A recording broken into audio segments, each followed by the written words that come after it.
अस्सलाम वालेकुम रहमतुल्लाहि व बरकातुहू। सूर्य उर्दू प्राइमरी स्कूल नागार्जुना नगर नांदेड़ ऑनलाइन एजुकेशन में हम आपका इस्तकबाल करते हैं।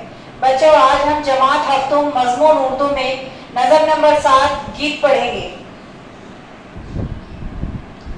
सूर्य स्कूल के जमात हफ्तुम के प्यारे तलबा व तालिबात, आज हम नज़म नंबर 7 गीत पढ़ेंगे और पेज नंबर है 25।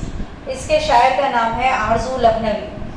किसने ये सब साज सजाया, किसने ये सब खेल रचाया, अपने आप सभी कुछ करके अपना आप छुपाया।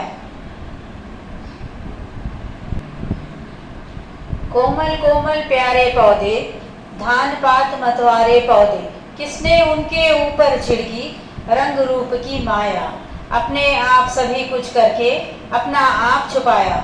अंधियारे में सोते थे ये, बेखुद होते थे ये, नींद परी के इन मातों को नींद से आन जगाया।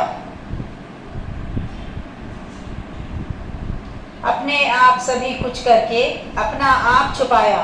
हरा भरा गुलजार खिला है, सरसों का बाजार लगा है।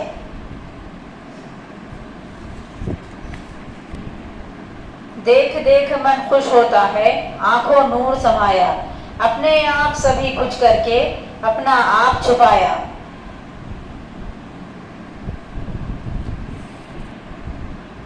प्यारे बच्चों, इस वीडियो को लाइक करें, शेयर करें और हमारे इस चैनल को सब्सक्राइब करें। हम फिर मिलेंगे। अल्लाह हाफिज़।